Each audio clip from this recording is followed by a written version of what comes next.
नमस्कार. इंद्रधनुष्याच्या या भागात आपलं हार्दिक स्वागत. आज आपल्या भेटीला लातूरातील एक ज्येष्ठ साहित्यिक येत आहेत. प्राध्यापक डॉक्टर सतीश यादव, ज्यांचं 11वीपासून PhD पर्यंत शिक्षण लातूरच्या दयानंद कला महाविद्यालयात झालं. ते रेणापूरच्या शिवाजी महाविद्यालयामध्ये हिंदी विभाग प्रमुख म्हणून काम करतात. त्यांची आत्तापर्यंत 16 पुस्तकं प्रकाशित झालेली आहेत. ते समीक्षक आहेत. हिंदी विषयावरती तौलनिक अभ्यास ते करतात आणि विविध वृत्तपत्रामध्ये त्यांचं लिखाणही येत असतं. साहित्याकडे त्यांचा बघण्याचा एक वेगळा दृष्टिकोन आहे. उदगीरला 95वं अखिल भारतीय साहित्य संमेलन होतं आहे. त्या पार्श्वभूमीवरती साहित्याची नेमकी फलनिष्पत्ती काय या विषयावरती आपण त्यांच्याशी थेट संवाद साधणार आहोत. सर नमस्कार. नमस्कार सर. साहित्य संमेलनाला पार्श्वभूमी अनेक वर्षापासूनची आहे. जवळपास 125 वर्ष होत आली.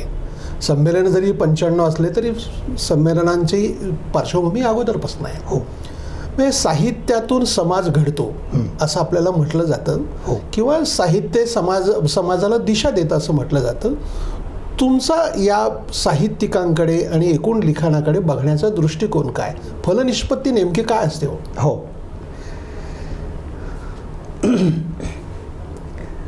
अतिशय महत्त्वाचा प्रश्न आपण विचारलेला आहे. माझ्या पिढीला किंवा कुठच्याही पिढीला साहित्य दिशा देतं हे अगदी निर्विवाद सत्य आहे. माझं व्यक्तिशः सांगायचं झालं तर किशोर अवस्थेमध्ये साने गुरुजींसारख्या एका राष्ट्रप्रेरणेनं भारावलेल्या शिक्षकाच्या साहित्यानं माझ्या पिढीला घडवलं. नैतिकता, सदाचार, राष्ट्रप्रेम, परोपकार ही जी जीवनमूल्य होती ती साहित्यानं माझ्या पिढीला दिली. साने गुरुजी जर झाले नसते तर माझ्यामध्ये एक चांगला वाचक निर्माण होऊ शकला नसता. आणि त्यांनी माझ्या वाचकाला जेवढं घडवलं अगदी त्याच पद्धतीनं त्यांनी मला साहित्याकडे बघण्याचा दृष्टिकोन सुद्धा दिला. आणि मग एक चांगला वाचक जसा घडत जातो तसा मग साहित्याकडे तो एका वेगळ्या अंगानं पाहायला सुरुवात करतो. मला असं वाटतं सर की साहित्याचा आधारच जीवन आहे. वा. जीवन जसं घडत जातं, जीवनामध्ये चढ उतार असतात, प्रश्न अनेक असतात, संघर्ष असतो, स्वप्न असतात, यातना असते. ते सगळं झेलता माणसं ज्यावेळेस जगण्याकडं बघत असतात त्यातूनच जाणीवाच्या वाटा फुटायला तयार होते. आणि मग साहित्य हळूहळू माणसाला जाणीव द्यायला लागतं, त्याच्यातल्या माणूसपणाला साथ घालायला लागतं. आणि त्याच्यातले जे काही वैगुण्य असतील ती हळूहळू संपायला सुरुवात होत असते. मला असं वाटतं की एकूणच आपण साहित्याकडे कसे पाहतो, कारण शतकानुशतकं साहित्य लिहिलं गेले. तुम्ही आणि आम्ही आज जे काही आहोत ते साहित्यामुळेच आहोत. वा, बरोबर आहे. आणि व्यास झाले नसते, वाल्मिकी झाले नसते, ऋषी वाल्मिकी झाले नसते तर त्यांनी जो संस्कार आणि मूल्यव्यवस्था तुमच्या आमच्या समोर दिली ती मूल्यव्यवस्था राहिली असती का, हा खरा प्रश्न आहे. कारण शेवटी माणूस हा मूल्यांवर जगत असतो. मूल्य ही त्याच्या जगण्याची प्रेरणा असते आणि त्यातून तो जगाकडं आणि स्वतःकडं पाहायला शिकतो. मला असं वाटतं की साहित्य अंतर्मुख व्हायला शिकवतं. वा. ते स्वतःचा शोध घ्यायला शिकवतं आणि मग हळूहळू आपण समाजाकडं, इतरांच्या जगण्याकडं पाहायला शिकतो. आणि मला वाटतं ते सकारात्मकच शिकवतं. मी नेहमी असं म्हणतो की साहित्यासारखा, पुस्तकांसारखा कुणीही मित्र असू शकत नाही. खरं आहे. जिवंत माणसं धोका देऊ शकतात परंतु पुस्तकं कधीच धोका देणार नाहीत, कारण ती पुस्तकं तुमच्या आमच्या जगण्याला आकार देत असतात आणि त्या आकारातून एक नवा माणूस घडत असतो. सर, तुम्ही आता जे सांगितलं ना तर माझ्या मनात एक सहज प्रश्न आला. आपल्याकडे एक वाक्य सहज फेकलं जातं. ते वाक्य असं, साहित्य जे आहे ना हे 3.5% वाल्याचं, मुठभर लोक हे जे लिहिणारे आहेत. आता तुम्ही जो संदर्भ दिलात व्यास आणि वाल्मिकी, हे त्या काळात हे कुठल्या जातीचे होते लोक, ते कसं लिहित होते, त्यांना कोण प्रेरणा दिली, असं काही तुम्ही त्याच्यावरचं जर तुमचं वेगळं मत असेल तर सांगा ना मला. काय झालंय अलीकडच्या काळामध्ये सर, म्हणजे ते समाज जीवनाचं कुठलंही अंग असो की साहित्याचा प्रांत असो, आम्ही जातीचे चष्मे लावूनच त्याच्याकडे बघायला चालू केलं आहे. आणि जोपर्यंत जातीचे चष्मे उतरवून आपण त्याच्याकडं वस्तुनिष्ठपणे आणि निरपेक्षपणे बघणार नाहीत, तोपर्यंत ते आपल्याला आपलंसं वाटणार नाही.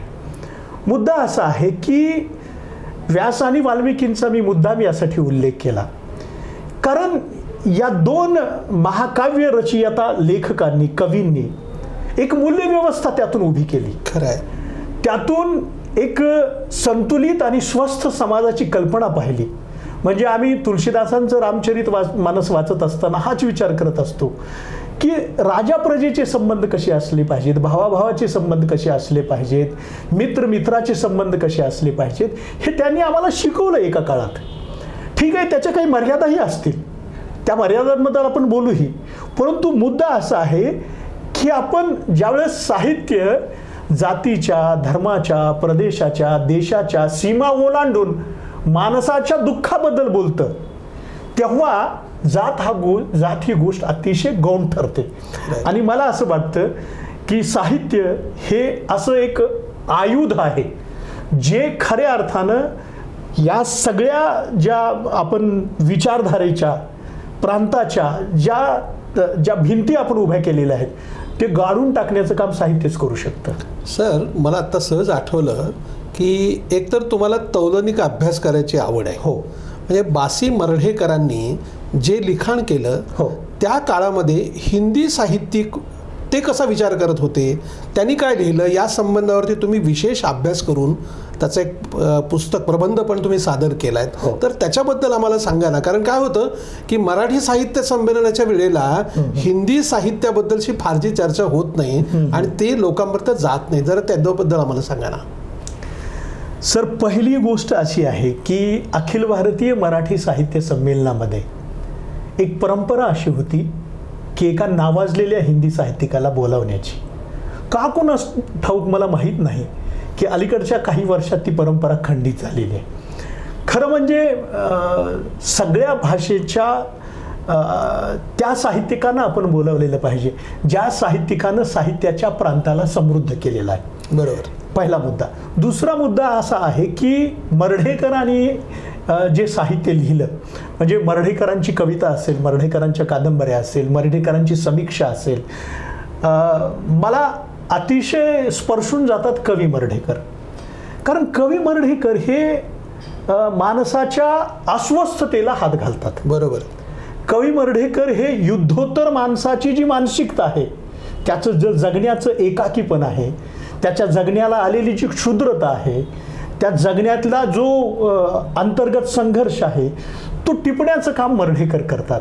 आणि माणसाचं जगणं हे मुंग्यासारखं कसं झालेलं आहे, मी एक मुंगी तू एक मुंगी नावाची त्यांची कविता आहे. होय.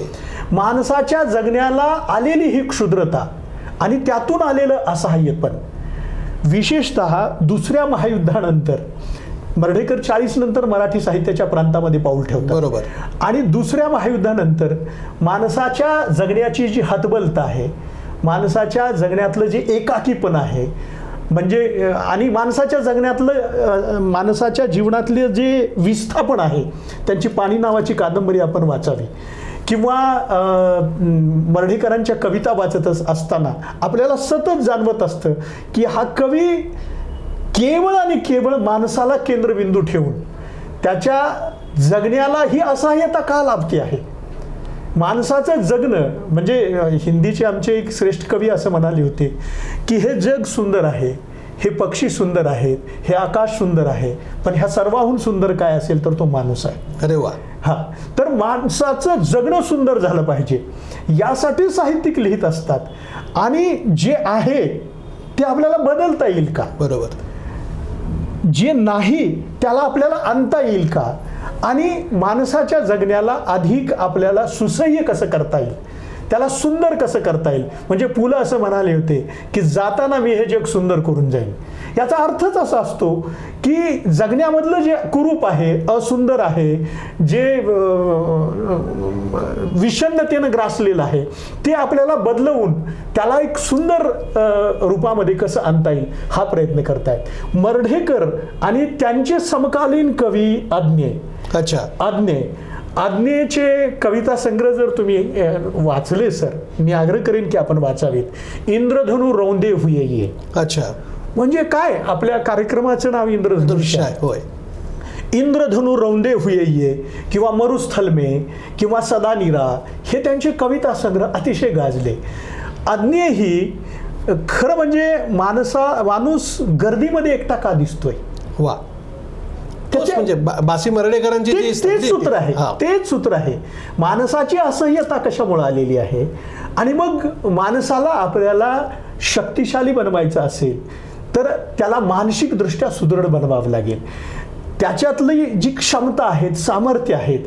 आणि म्हणून मर्ढेकरांच्या आणि आज्ञेच्या कवितेमध्ये व्यक्ती वारंवार डोकावतो, समाज कमी डोकावतो, परंतु व्यक्ती वारंवार डोकावतो. आणि मग तो एक समग्र व्यक्ती शोधण्याचा प्रयत्न हे दोन्ही कवी करताना मला एकाच वेळी दिसतात. आणि ते काय सुखद धक्का आहे बघा की जे मराठीमध्ये महाराष्ट्रीय प्रांतामध्ये घडतंय ते हिंदीमध्ये घडताना मला दिसतंय. आणि आज्ञे ज्यांना ज्ञानपीठ पुरस्कार मिळाला, मर्ढेकरांना ज्ञानपीठ मिळाला नाही, परंतु त्या दर्जाचे ते लेखक आणि कवी निश्चितच होते. परंतु त्यातून त्यांनी एकच गोष्ट निदर्शनात आणून दिली की स्वतःचा शोध घ्यायला शिकलं पाहिजे. वा. आणि तो शोध घेण्याचा प्रयत्न या कवींनी स्वतःच्या माध्यमातून सत्याचा शोध, स्वत्वाचा शोध आणि एकूणच समाजाचा शोध त्यांनी घेतलेला दिसून येतो. सर, तुम्ही आत्ता हे सगळं तपशील सांगितलात. म्हणजे जुन्या काळातले जे एक लेखक होते जी, त्यांना समाजाबद्दलची असणारी कळ होती. आता अलीकडच्या लेखकांमध्ये ह्या गोष्टी प्रतिबिंबित होताना दिसतात का?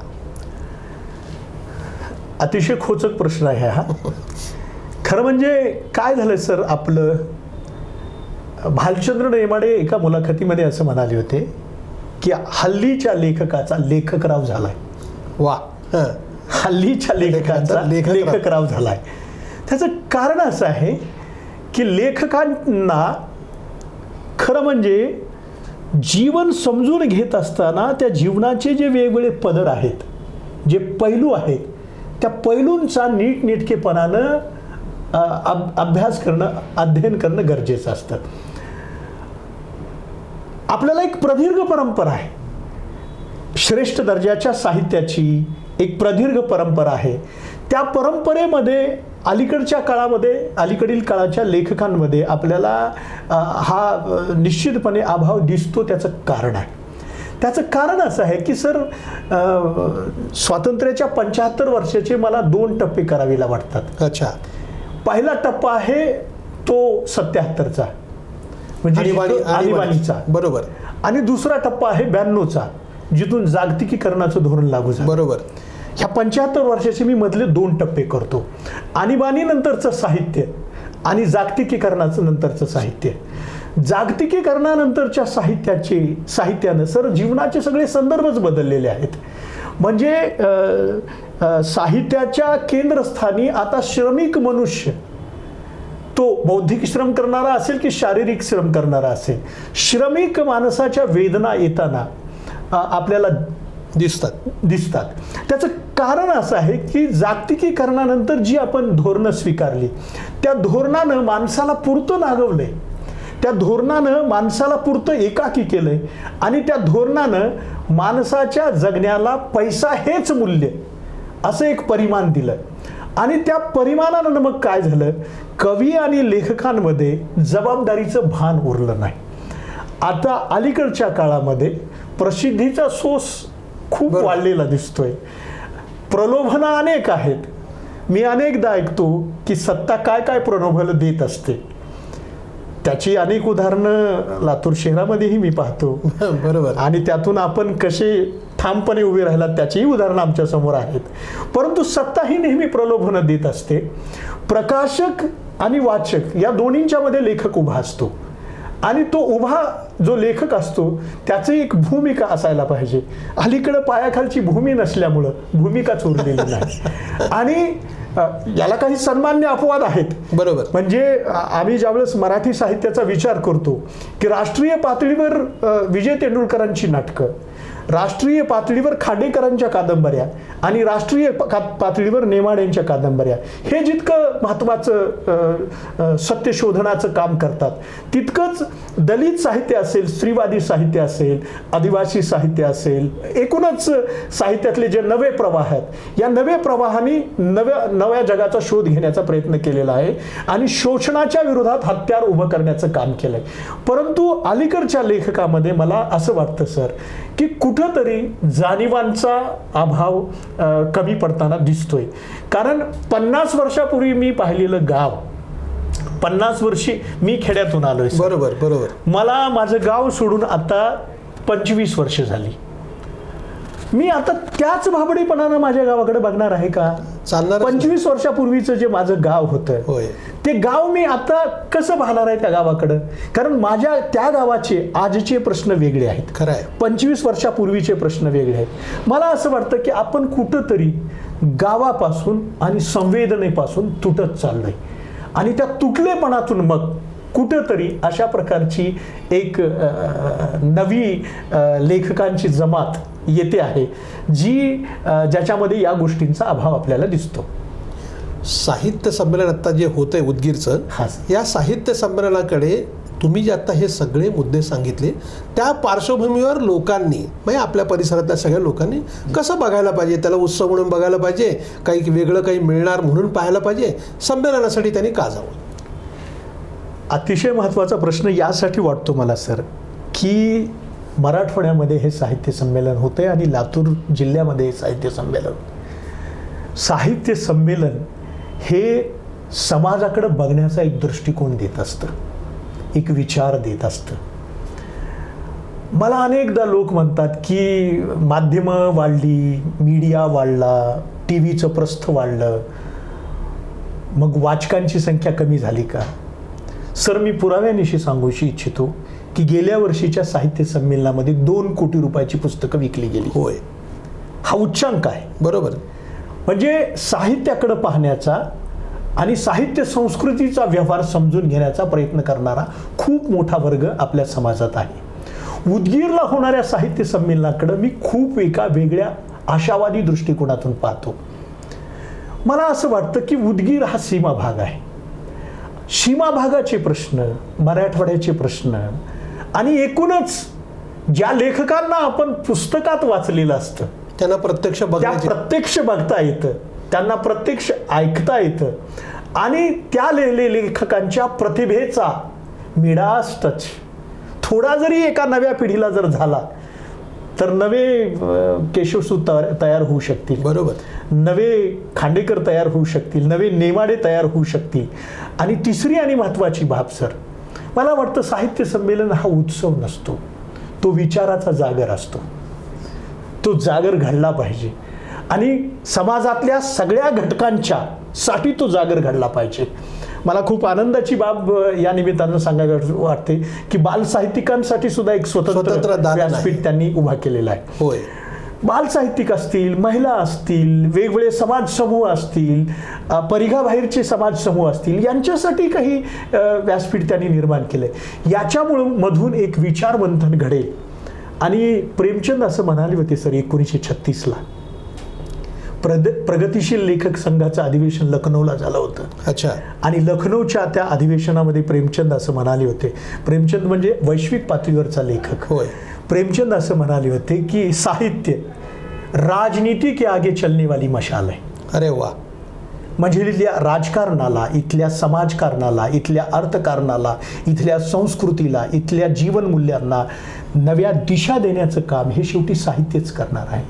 कारण साहित्य आपल्याला खऱ्या अर्थानं परिपूर्ण माणूस बनवण्याचा प्रयत्न करतं. खरं आहे. धन्यवाद सर, आपण वेळ दिलात, मनःपूर्वक आभार. आपल्याला हा जर व्हिडिओ आवडला असेल तर तो लाईक करा, फॉरवर्ड करा व सबस्क्राईब करा.